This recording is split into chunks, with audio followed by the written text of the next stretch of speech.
Welcome to Terry சீரிஸோட 3வது 4வது 5வது எபிசோட பத்தின கதையை தான் நாம இந்த வீடியோல பார்க்க போறோம். முதல் 2 எபிசோடு பத்தின வீடியோ நம்ம சேனல்ல இருக்கு. அதோட லிங்க் கீழே டிஸ்கிரிப்ஷன்ல அட்டாச் பண்ணிருக்கேன். பார்க்காதவங்க பார்த்துட்டு வந்துருங்க. இப்ப வீடியோக்குள்ள போலாம். Episode 3 now you see it. ரொம்ப வருஷங்களுக்கு முன்னாடி கதை ஆரம்பமாகிற மாதிரி காட்டுறாங்க. டெரி நகரத்துல சர்க்கஸ் நடந்துட்டு இருக்கு. அந்த நகரத்துக்கு புதுசா வந்திருக்க ஒரு சின்ன பையன் ஆர்வத்துல ஒரு கூடாரத்துக்குள்ள நுழைஞ்சு நடந்து போயிட்டு இருக்கான். அப்ப ஏதோ வயசான கிழவ மாதிரி இருக்க உருவம் பட்டுன்னு இவனுக்கு முன்னாடி வந்து நின்னு பயமுறுத்திடுது. அதை பார்த்துட்டு அவன் வேகமா அலறிட்டே வெளியில ஓடி வந்துடுறான். அடுத்த நாள் அவன் உள்ளூரை சேர்ந்த சின்ன குழந்தைங்களோட விளையாடிட்டு இருக்கான். அப்ப விளையாடிக்கிட்டே அந்த காட்டுக்குள்ள ஓட ஆரம்பிச்சிடறான். அவனை விரட்டிட்டு வந்த சின்ன பொண்ணு கரெக்டா காட்டுக்கு வெளியில நின்னுட்டு பிரான்சிஸ் திரும்ப வந்துரு உள்ள போகாதேன்னு சொல்லி ஒரு பயத்தோட அவனை கூப்பிட ஆரம்பிக்கிறான். ஆனா அவன் அதை சரியா கவனிக்காம நடுக்காட்டுக்குள்ள போய் சேர்ந்துடுறான். அங்க ஒரு மாதிரியான சத்தம்லாம் கேட்கவும் இவனுக்கு பயம் வந்துருது. தூரத்துல ஏதோ ஒன்னு அசைற மாதிரி தெரியவும் அதை பார்த்துட்டு நிக்கிறான். சர்க்கஸ் கூடாரத்துல அவன் பார்த்த மாதிரியான அதே உருவம் அங்க வந்து நின்னுட்டு இருக்கு. உனக்கு என்ன வேணும்னு பிரான்சிஸ் கேக்குறான். அதுக்கு அந்த உருவம் மறைஞ்சு அவனை பயமுறுத்த ஆரம்பிக்குது. ஒரு கட்டத்துக்கு மேல அது நெருங்கி வந்து நிக்கவும் அங்க இருந்து அலறி அடிச்சு வேகமா ஓட்டம் பிடிக்கிறான். அந்த கிழவனும் ராட்சசன் மாதிரி உருமாறி அவனை விரட்ட ஆரம்பிக்குது. எப்படியோ கொஞ்ச நேரத்துல அந்த சின்ன பொண்ணு அங்க வந்து அவனை பத்திரமா காப்பாத்தி வெளியில கூட்டிட்டு போயிடுறா. இப்ப நிகழ்காலத்தை காட்டுறாங்க. லில்லி ஹாஸ்பிட்டல்ல இருக்கா. அவளுக்கு இன்கிரிட் அறிவுரை கொடுத்து அவளோட கதையை பொறுமையா கேட்கிறா. இந்த பக்கம் சிறையில இருக்க ஹேங்க சந்திக்கிற போலீஸ் அதிகாரி கிளின் சம்பவம் நடந்த அன்னைக்கு நைட்டு எங்க இருந்தாயின்னு கேக்குறாரு. அதுக்கு ஹேங்க் நான் அந்த குழந்தைங்களை கொல்லலைன்னு சொல்றான். அப்ப எப்படி அதே நாள் நைட்டு உன்னோட சிகரெட் பாக்கெட் அந்த தெருவுக்கு போனுச்சு? உன்னை நேர்ல பார்த்ததுக்கான சாட்சியம் எங்க கிட்ட இருக்கு. அதனால வீட்டுலதான் இருந்தேன்னு பொய் சொல்ல முயற்சி பண்ணாத. அன்னைக்கு நைட்டு எங்க இருந்தாயின்னு சொல்லு. நாளைக்கு உன்னை வேற சிறைக்கு வேற மாத்த போறோம். அங்க உயிரோட திரும்புறது ரொம்ப கஷ்டம்னு சொல்லிட்டு கிளம்பிடுறான். அடுத்த நாள் வழக்கம் போல ரோனி ஸ்கூலுக்கு போறா. அவளை எல்லாருமே ஒரு மாதிரி பாத்துட்டு இருக்காங்க. அவளை போய் சந்திக்கிற லில்லி நாங்க நடந்த எல்லாத்த பத்தியும் போலீஸ் கிட்ட சொல்லிடுறேன். உங்க அப்பாவை எப்படியும் காப்பாத்திரலாம். ஆனா அதுக்கு நம்ம ஏதாவது ஒரு ப்ரூஃப் ரெடி பண்ணணும். அடுத்த முறை அது கண்ணு முன்னாடி வரும்போது நம்ம போட்டோ எடுத்துடலாம்னு சொல்றா. அதுக்கு ரோனி போட்டோ எடுக்க தெரியும். ஆனா அதை எப்படி கழுவுறதுன்னு தெரியாதுன்னு சொல்றா. இந்த பக்கம் ராணுவ அதிகாரி ஷா புதைக்குழியில இருந்து எடுக்கப்பட்ட போட்டோக்களை பார்த்துட்டு இருக்கான். 300 வருஷங்களுக்கு முன்னாடி பூமிக்குள்ள புதைக்கப்பட்டது கண்டுபிடிக்கிறது அவ்வளவு ஈஸி இல்ல. நாளைக்கு ஹெல்ரான ஹெலிகாப்டர்ல வச்சு கூட்டிட்டு காட்டுக்கு நடுவுல பறக்க சொல்லுங்க. ஒருவேளை பக்கத்துல போனா அவனால அது இருக்க இடத்த கண்டுபிடிக்க முடியும்னு ஒரு பாக்ஸ கையில எடுத்து வச்சு பாத்துட்டு இருக்கான். அடுத்த நாள் லிராயும் அவனோட ஃப்ரெண்ட் 2 பேரும் ராணுவ அதிகாரியை சந்திச்சு இப்ப எங்க போறோம்னு கேக்குறாங்க. அதுக்கு அந்த அதிகாரி ஹெல்ரான் கையில அந்த பாக்ஸ கொடுத்து இவன் உங்களுக்கு வழி சொல்லுவான். அவன் சொல்ற பாதையில பயணிச்சா போதும்னு சொல்லி அனுப்பி வைக்கிறான். இப்ப ஹெலிகாப்டர்ல போயிட்டு இருக்கும்போது அந்த பாக்ஸ திறந்து பாக்குறான். அதுல ரொம்ப வருஷத்துக்கு முன்னாடி அந்த ராட்சசனை தாக்குறதுக்காக சின்ன பொண்ணு பயன்படுத்தின வில் கவட்டை இருக்கு. அதுல கை வச்சுட்டு அவங்களுக்கு வழி சொல்லிட்டு இருக்கான். அப்பதான் அந்த உயிரினத்துக்கிட்ட இருந்து தப்பிச்ச அந்த சின்ன பையன் தான் ஷான்னு நமக்கு புரிய வைக்கிறாங்க. அதே மாதிரி அவனை காப்பாத்தின அந்த சின்ன பொண்ணும் அதே நகரத்துல தான் இருக்கான். பூர்வகுடி மக்களுக்கான கூட்டம் நடந்துட்டு இருக்கு. அதுல எல்லாரும் ராணுவ அதிகாரிகள் அவங்களோட சொந்த நிலங்களை சேதப்படுத்திட்டு இருக்கிறத பத்தி பேசிட்டு இருக்காங்க. அப்ப ரோஸ் நாம வேணும்னா உயர் அதிகாரிக்கு புகார் கடிதம் அனுப்பலாம்னு சொல்றான். அதுக்கு அந்த மக்களும் சம்மதம் சொல்லிடுறாங்க. இந்த பக்கம் ஹெல்ரான் எதுவும் பேச முடியாம திணறிட்டு இருக்கான். அவன் இருக்க நிலைமையை பார்த்துட்டு லிராய் கத்திட்டே இருக்கான். அங்க இன்னொரு உலகத்துக்குள்ள நுழைகிற ஹெல்ரான் ஜோக்கர் படம் பொறிச்ச ஒரு கதவை பார்த்துட்டு இருக்கான். அப்ப அந்த கதவு கீழே விழுந்து உள்ள இருந்து ஏதோ ஒரு உருவம் இவனை நோக்கி நடந்து வரதை கவனிக்கிறான். அதே சமயத்துக்கு மேல அந்தரத்துல தொங்கிட்டு இருக்க இவன் பாட்டியோட டெட் பாடி உடனே இங்க இருந்து தப்பிச்சு போயிரு அது வந்துட்டு இருக்குன்னு சொல்றான். சரின்னு அவனும் அங்க இருக்க கதவை திறந்துகிட்டு வெளியில போக முயற்சி பண்றான். அதே சமயம் நிஜ உலகத்துல இவன் ஹெலிகாப்டர் கதவை திறந்துட்டு வெளியில குதிக்க முயற்சி பண்ணிட்டு இருப்பான். எப்படியோ லிராய் வேகமா ஓடி வந்து அவனை காப்பாத்திடுறான். அன்னைக்கு சாயங்காலம் அவனை ஹாஸ்பிட்டல்ல சந்திக்கிற ஷா எப்படி இருக்கான்னு கேக்குறான். அதுக்கு ஹெல்ரான் நான் அதை பார்க்கல. ஆனா அது என்ன பாத்துருச்சு. ஏதோ ஒரு பெரிய அசம்பாவிதம் ஒண்ணு நடக்க போகுதுன்னு எனக்கு தோணுதுன்னு சொல்றான். அதோட இல்லாம மழைக்காலத்துல டென்ட் கொட்டகையில இருக்க முடியல. வேற ஏதாவது இடம் கொடுத்தா நல்லா இருக்கும்னு கேக்குறான். அதுக்கு ஷாவும் சம்மதம் சொல்லிடுறான். இப்ப லில்லியும் ரோனியும் வில்ல சந்திச்சு அவங்க நிலைமைய பத்தி சொல்லி உதவி பண்ண சொல்லி கேக்குறாங்க. அதுக்கு அவனும் சரின்னு சொல்லிடுறான். இந்த பக்கம் ஷா தன்னோட சின்ன வயசு காதலி ரோஸ நேர்ல போய் சந்திச்சு இன்பதிர்ச்சி கொடுக்குறான். 50 வருஷங்களுக்கு அப்புறம் அவனை சந்திக்கிறத நினைச்சு ரோஸ் ரொம்ப சந்தோஷப்படுறான். ஆனா அவன் அவளோட புகார் கடிதத்துக்காக தான் அங்க வந்திருப்பான். அதை பார்த்துட்டு ஷாக் ஆகுறாவ. நீதான் இதுக்கு பொறுப்பாளரா? அங்க என்னதான் பண்றீங்கன்னு கேக்குறா. அதுக்கு ஷா இந்த நகரத்துக்கு எப்படி தண்ணி பைப் லைன் கொண்டு வரலாம்னு முயற்சி பண்ணிட்டு இருக்கோம்னு போய் சொல்லிட்டு கிளம்பிடுறான். அன்னைக்கு நைட் லிராய் ஹெல்ரான தன்னோட வீட்டுக்கு விருந்துக்காக வர சொல்லியிருப்பான். அப்படி அவங்க சாப்பிட்டுட்டு நிறைய பேசிட்டு இருக்கும் போதே ஹெல்ரான் தான் அவனோட நண்பர்களோட சேர்ந்துட்டு அன்னைக்கு நைட்டு முகமுடி போட்டு வந்து தாக்குனதுங்கிறத கண்டுபிடிச்சிடுறான். இந்த பக்கம் இந்த 4 பேரும் கேமராவை எடுத்துட்டு காட்டு பகுதிக்கு போய் பேய்களை வர வைக்கிறதுக்கான மந்திரங்களை சொல்லிட்டு இருக்காங்க. ஆனா ரொம்ப நேரம் ஆகியும் எதுவும் நடக்கல. ரிச்சுக்கு மந்திரமும் தெரியல ஒண்ணும் தெரியல, நேரம் தான் வீணா போச்சுன்னு எல்லாரும் கோபமா அங்க இருந்து கிளம்புறாங்க. அவங்க போயிட்டு இருக்கும் போதே விசித்திரமான சம்பவங்கள் எல்லாம் ஆரம்பமாயிருது. அங்க இருந்து ஜீசஸ் எல்லாம் ஒண்ணு ஜோக்கர் மாதிரி சிரிச்சுட்டு இவங்கள பார்த்து திரும்புது. அடுத்த கொஞ்ச நேரத்திலேயே அங்க இருந்து கல்லறைகள் எல்லாம் உடைஞ்சு நிறைய ஆவிகள் அவங்கள துரத்த ஆரம்பிக்குதுங்க.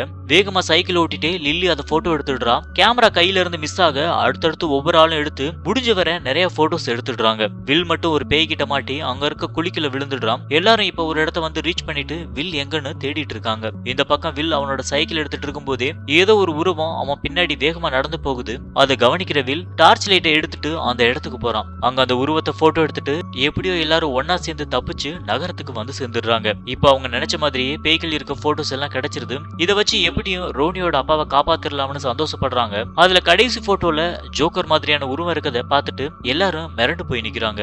இதோட இந்த எபிசோட் முடியுது. Episode number 4. போட்டோஸ் எல்லாத்தையும் எடுத்துக்கிட்டு 4 பேரும் போலீஸ் ஸ்டேஷனுக்கு போறாங்க. அங்க போனா அந்த போலீஸ் எதையும் நம்ப மாட்டேங்கிறான். போலீஸ் வேலையில மூக்கு நுழைக்காம ஒழுங்கா வேற வேலை இருந்தா பாருங்கன்னு சொல்லி திட்டி அனுப்பிடுறான். நம்மள யாருமே நம்ப மாட்டேங்கிறாங்கன்னு சொல்லி எல்லாரும் வேதனைப்படுறாங்க. அப்ப லில்லி எனக்கு தெரிஞ்ச ஒரு ஆள் இருக்காங்க, அவங்க நம்புவாங்கன்னு சொல்லிட்டு இன்கிரீட சந்திச்சு நகரத்தோட வரலாறு பத்தி கேக்குறா. அப்பாவ 1930கள்ல இந்த மாதிரி ஒரே நைட்ல நிறைய குழந்தைங்க காணாம போயிட்டாங்க. அப்ப அது ரொம்ப பரபரப்பா இருந்துச்சு. இதுக்காகலாம் நீ உன்னோட கேள்விக்கான பதில தேடுறதை நிறுத்தாதேன்னு அட்வைஸ் பண்றா. இந்த பக்கம் ரோஸ் சார்லட்டை சந்திக்கிற மாதிரி வந்து அவகிட்ட ராணுவ வேலையை பத்தி தெரிஞ்சுக்க முயற்சி பண்ணுவா. ஆனா சார்லட்டுக்கு அதை பத்தி ஒண்ணுமே தெரியாது. என்னோட கணவர் விமான ஓட்டி, அவருக்கும் பைப் லைனுக்கும் எந்த சம்மந்தமும் இல்லைன்னு சொல்றா. அவ இப்படி சொன்னதும் ஷா சொன்னதுல ரோஸ்க்கு சந்தேகம் வந்துருது.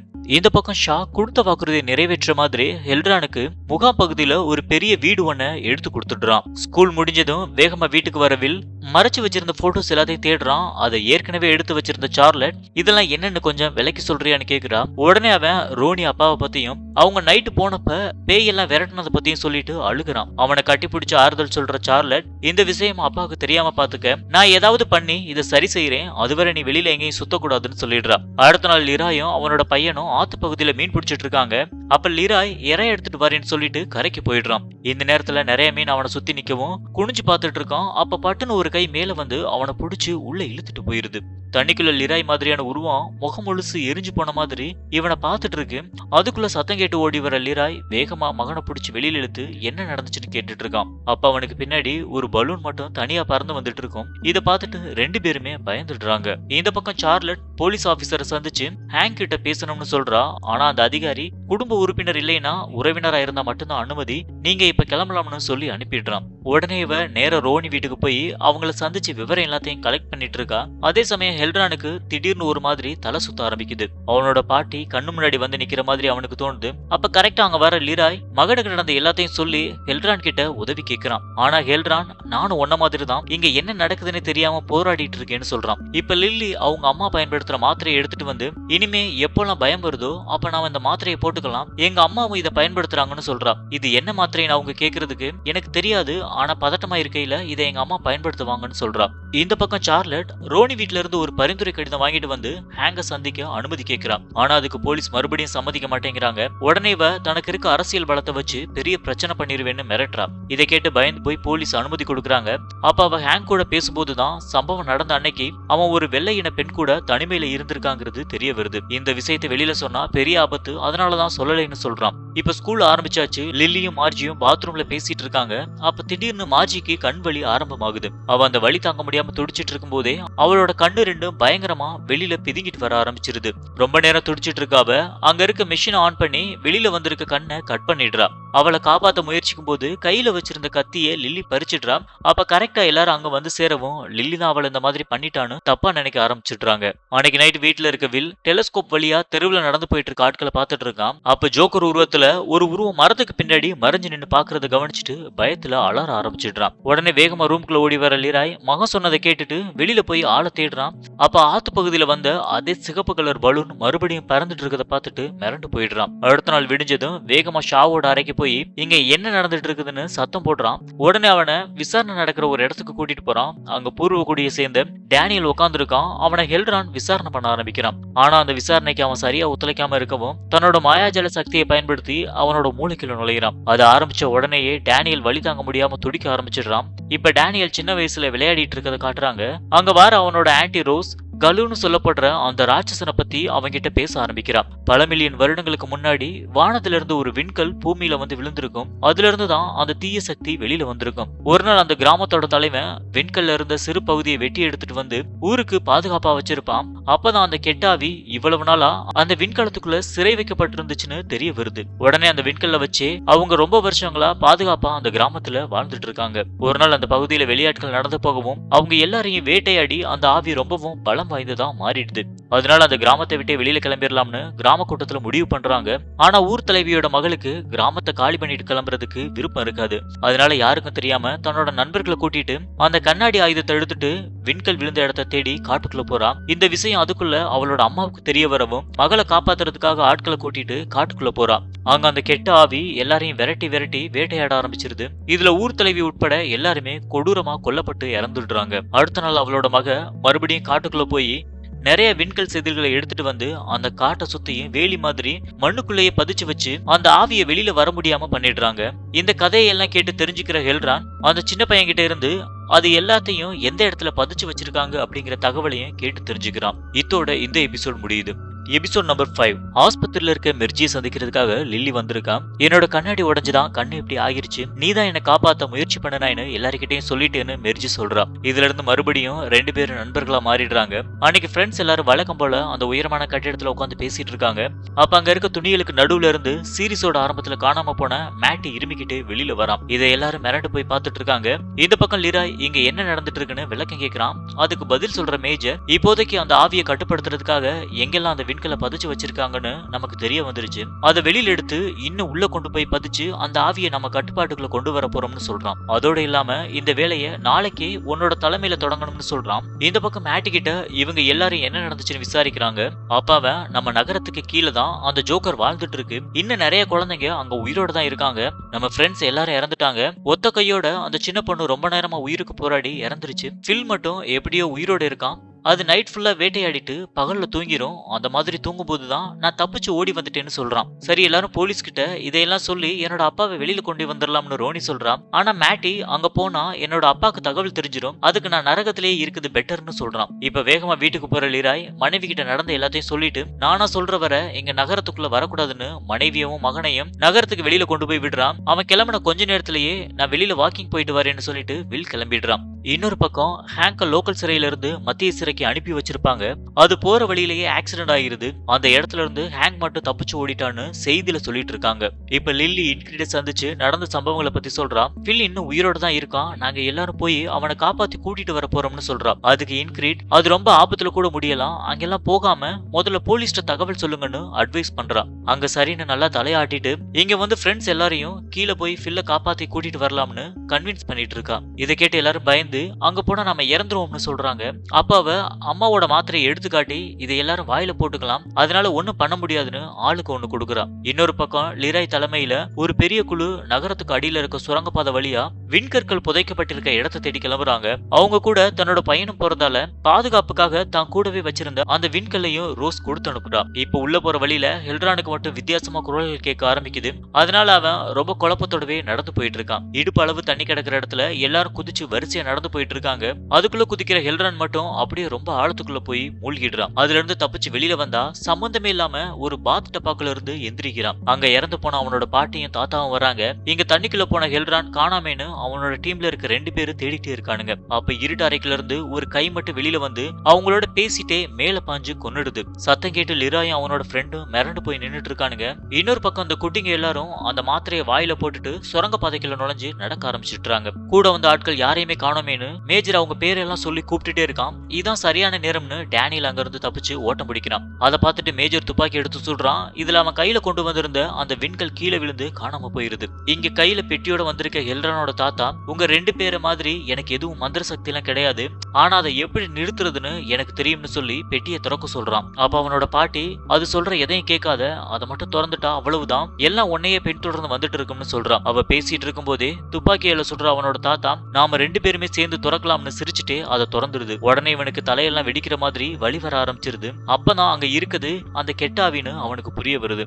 இந்த பக்கம் மாத்திரையை எடுத்துக்கிட்டதால குகைக்குள்ள போற எல்லாருக்கும் ஒரு மாதிரி தலை சுத்த ஆரம்பிச்சிருது. அப்பதான் லில்லியோட அம்மா பயன்படுத்துறது பயத்தை போக்குறதுக்கான மாத்திரை இல்ல, அது ஒரு போதை மாத்திரைன்னு அவங்களுக்கு தெரிய வருது. லிராய் அவனோட ஃப்ரெண்ட் நடந்து போயிட்டு இருக்கும்போதே திடீர்னு சார்லட் அங்க வந்து நிக்கிறான். இத பார்த்துட்டு ஷாக் ஆகுற லிராய் நீங்க என்ன பண்றான்னு கேக்குறான். அத பாக்குற அவனோட ஃப்ரெண்ட் நீ யாருகிட்ட பேசிட்டு இருக்கான்னு கேக்குறான். அப்ப அந்த உருவம் பட்டுன்னு உருமாறி இவனை நோக்கி ஓடி வருது. உடனே லிராய் அதை சுட்டு கொன்னுட்டு இங்க கீழே பாக்குற எதுவுமே உண்மை கிடையாது, நீ எதை பார்த்தாலும் சுட்டு கொன்னுருன்னு அவனோட ஃப்ரெண்டுக்கு அட்வைஸ் பண்றான். இந்த பக்கம் நாம இடத்த வந்து சேர்ந்துட்டோம்னு மேட்டி சொல்றான். அப்ப மார்ஜி எனக்கு ரொம்ப பயமா இருக்கு, வீட்டுக்கே திரும்பிடலாமான்னு கேக்குறா. அவ சொல்லி முடிக்கிறதுக்குள்ள அடுத்தடுத்து அவங்களோட எல்லா ஃப்ரெண்ட்ஸோட டெட் பாடியும் ஒவ்வொன்னா தண்ணி மேல மிதக்க ஆரம்பிக்குது. அப்பதான் அவங்கள கூட்டிட்டு வந்த மேட்டியும் பாட்டு பாடிட்டே கொஞ்சம் கொஞ்சமா உருமாறி ஜோக்கரா நிக்கிறான். இத பார்த்துட்டு எல்லாரும் அங்க இருந்து அலறி அடிச்சு ஓட்டம் பிடிக்கிறாங்க. லில்லி மட்டும் தடுமாறி கீழே விழுந்துடுறா. மத்த எல்லாரும் வேகமா ஓடி போகவும் பாதை தெரியாம வேற பக்கம் போயிடுறா. இன்னொரு பக்கம் வெளியில போறதுக்கான பாதையை கண்டுபிடிச்சு லிராயும் அவனோட ஃப்ரெண்டும் நடக்க பார்க்கும்போது உதவி கேட்டு வில் கத்துற சத்தம் கேக்குது. அந்த கெட்ட ஆவிதான் மகன் உருவத்துல வந்துட்டு இருக்குன்னு நினைச்சு லிராய் சுட பாக்குறான். அதை புரிஞ்சுக்கிற பவுல் அது நிஜமாவே உன்னோட மகன் தான், என்னோட கண்ணுக்கு தெரியறான்னு சொல்லிட்டு துப்பாக்கி முன்னாடி பாஞ்சிடுறான். தோட்டா நெஞ்சிலேயே பாஞ்சதால அவன் அடுத்த கொஞ்ச நேரத்துல அங்கேயே இறந்துடுறான். இந்த பக்கம் வழி தெரியாம ஓடிட்டு இருந்த லில்லி ஒரு கேட் கிட்ட வந்து நின்னு வசமா மாட்டிக்கிறா. அவளை பார்த்துட்டு சந்தோஷமா பாட்டு பாடிக்கிட்டே அந்த ஜோக்கர் வேகமா வாயை திறந்து ஓடி வருது. இவ பயத்துல அலறி போய் கண்ணை முடிக்கிறா. அப்ப வாயை திறந்தபடியே வந்த ஜோக்கர் ரொம்ப கோவமா அங்கேயே ஸ்டக் ஆகி நின்னுடுது. அதே சமயம் அதுக்கு கீழே அந்த விண்கல் பயங்கரமா மின்னினபடியே கிடக்குது. கொஞ்ச நேரத்துல அந்த ஜோக்கர் கிளம்புனதும் லில்லி அந்த விண்கல்ல எடுத்துக்கிறா. இந்த பக்கம் இன்கிரிட் வெளியில கிளம்புறதுக்காக தன்னோட கார்ல ஏறி உட்கார்றா. அப்ப விபத்துல இருந்து தப்பிச்சு வந்த ஹேங் காருக்குள்ள மறைஞ்சிருப்பான். சத்தம் போடாம அப்படியே கார் எடுத்துட்டு போன்னு சொல்றான். அதே மாதிரி அவளை கார் எடுத்துட்டு காட்டு பகுதிகளை போய் நிறுத்துறான். அங்க ரெண்டு பேருமே ஒருத்தரை ஒருத்தர் கட்டி பிடிச்சுக்கிறாங்க. இதுல இருந்தே அவனோட அந்த ரகசிய காதலி இன்கிரிட்னு நமக்கு புரிய வச்சிடுறாங்க. அடுத்த நாள் இன்கிரிட் ரகசியமா சார்லட்டை சந்திச்சு உதவி கேட்கிறான். இந்த பக்கம் ஷாவை சந்திக்கிற லிராய் ஹெல்ரான பத்தி ஏதாவது தகவல் கிடைச்சதான்னு கேக்குறான். அதுக்கு இவன் இப்ப வர எந்த தகவலும் வரலைன்னு சொல்றான். அப்ப ஹெல்ரான் கோவைக்குல இருந்து ரொம்ப சோர்வா வெளியில நடந்து வர மாதிரி காட்டுறாங்க. தூரத்துல ராணுவ வீரர் உடையில பவுல் நடந்து திரிகிறத பார்த்து ஹெல்ரான் ஷாக் ஆயிடுறான். அப்ப அவனோட ரகசிய பெட்டி திறந்து கிடக்கிறத பயங்கர மியூசிக்கோட காட்டுறாங்க. இத்தோட இந்த எபிசோட் முடியுது.